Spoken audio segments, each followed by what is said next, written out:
Alright, let's dive into something that's been buzzing in the radio world lately. So, Nick Jordan, a name you might recognize if you're into the behind the scenes of radio, has just parted ways with WLHK and WYXB in Indianapolis. Now, what makes this really interesting is the timing and the roles he was handling. Jordan wasn't just a host.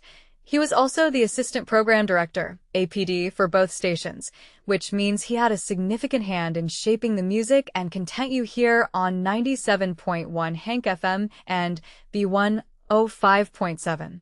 Personally, I think this dual role is a big deal because it's not just about being on air. It's about influencing the entire sound and feel of two major stations in a competitive market like Indianapolis. Here's the thing. Jordan's departure comes after just over a year with the company. In the radio industry, that's a pretty short stint, especially for someone in such a strategic position. If you take a step back and think about it, this raises a deeper question. What led to this sudden exit? Was it creative differences, a new opportunity, or something else entirely? What many people don't realize is that radio personalities often have to balance their on-air persona with the behind-the-scenes politics and pressures of programming. It's a tough gig, and sometimes these roles just don't align with where someone sees their career going. Now, let's talk about Jordan's background for a second. Before Indianapolis, he was at iHeartMedia's B93.9 in Raleigh, and before that, he had stints at CHR stations in Ohio and Texas. This guy's resume is a mix of formats and markets, which, in my opinion, shows a lot of versatility. But here's where it gets fascinating.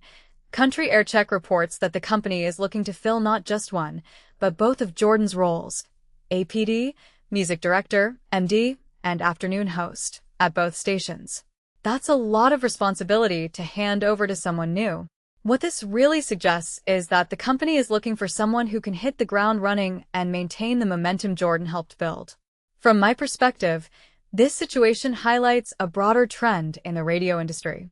With the rise of streaming and digital platforms, traditional radio is under more pressure than ever to stay relevant. Program directors and hosts aren't just curating playlists, they're shaping listener experiences in a way that competes with algorithms and on-demand content. So, when someone like Jordan leaves, it's not just a personnel change, it's a moment that could redefine the sound and strategy of these stations. One thing that immediately stands out is how this might affect the listeners. If you're a fan of 97.1 Hank FM or B105.7, you've probably grown accustomed to Jordan's voice and the vibe he brought to the afternoon drive. A detail I find fascinating is how radio stations handle transitions like this. Will they go for a similar style, or will they use this as an opportunity to pivot? Personally, I think this is a chance for the stations to reinvent themselves, but it's also a risk. Listeners are loyal, but they're also creatures of habit. Change the wrong thing and you might lose them.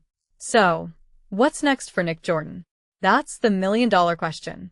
Given his experience and track record, I wouldn't be surprised if he lands another high-profile gig soon. But for now, all eyes are on WLHK and WYXB to see who they bring in and how they navigate this transition. If you take a step back and think about it, this isn't just about one person leaving a job, it's about the ripple effects in an industry that's constantly evolving. What this really suggests is that in radio, as in life, change is inevitable, and how you handle it can define your future. Closing thought. Radio might seem like it's all about the music and the voices, but it's so much more than that. It's about the people behind the scenes, the strategies they implement, and the connections they build with listeners. Nick Jordan's departure is a reminder that even in an industry as traditional as radio, there's always a story unfolding behind the mic. So, the next time you tune in, remember, there's a whole world of decisions and dynamics shaping what you hear. What do you think? How do you feel about changes like this in your favorite stations?